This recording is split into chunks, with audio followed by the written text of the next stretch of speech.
In the past 2 decades, mutual funds have emerged as the preferred investment option for Indians. They offer liquidity and ease of entry and exit, along with potentially higher returns. This, in turn, makes mutual funds a natural choice over traditional investment options such as gold, real estate, and fixed deposits. However, while the popularity of mutual funds has increased in India, the ability to use them to our advantage has not. Investors are frozen by the choices they face with many mutual fund options. Before investing, we need some basic information about mutual funds. For that, we have one book, Let's Talk Mutual Funds, a systematic, smart way to make them work for you, written by Monika Halan. This book is published by Harper Collins India. This is second book by Monika. Her first one is Let's Talk Money. You have worked hard for it. Now make it work for you.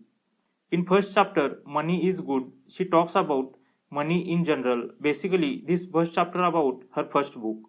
Mutual fund basics started with second chapter. She wrote about history of mutual funds from pre-liberalization era to post-liberalization, from license raj to open economy. She explained in very simplistic language like a mutual fund is simply an investment vehicle that you use to buy stocks, bonds, gold, real estate and combination of these. You have the option to invest directly in stocks, bonds, and gold, and many people do that with good results. But others find it useful to go through an entity called a mutual fund that makes investing in the underlying equity, debt, and gold less risky.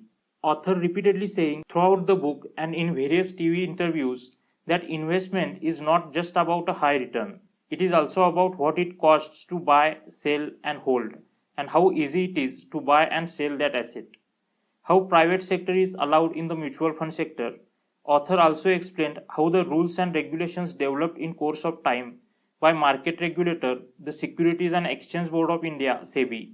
Throughout the years, slowly but determinedly, SEBI curbs many hidden charges like agents' commission, marketing and distribution fees, etc.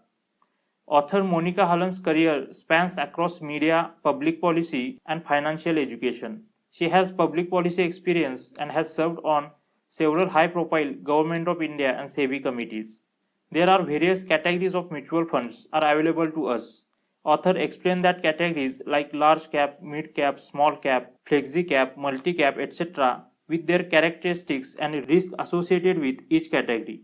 According to SEBI's mandatory guidelines, how much allocation in equity, debt, and other assets in percentage wise for each fund, same with the index funds and ETFs. SEBI came with some rules and regulations, then AMC's found some loopholes, then again SEBI came with new regulations. This cat and mouse game is goes on. SEBI has made huge progress in putting up the rules of the game so that an average investor is able to get what they need when they choose through a category selection first.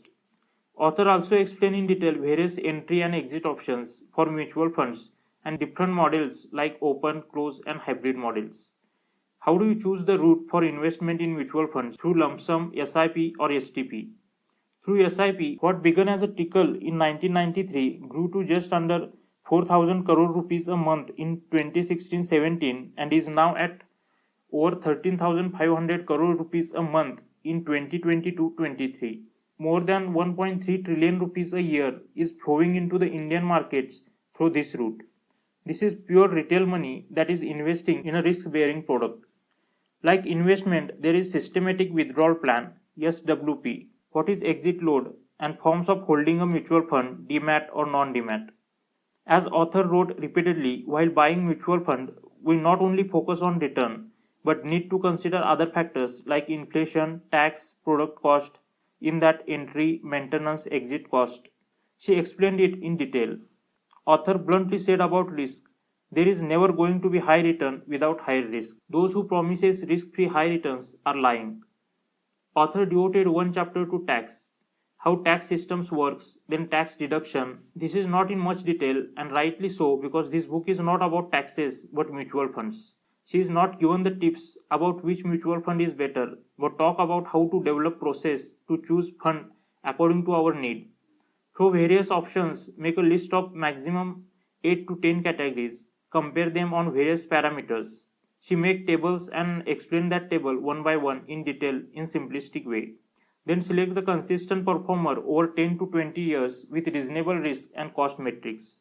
Finally, she throws light upon how to create portfolio diversification and when to rebalance it briefly. Everyone starting their investing journey or those who new in the market or college students must read Monika's both the books. This basic knowledge is necessary for everyone. These books are available on Amazon in various formats like paperback, Kindle and audiobook as well. You get the link in description below. If you like this video, then please like and share this video and do subscribe to this channel and don't forget to click the bell icon.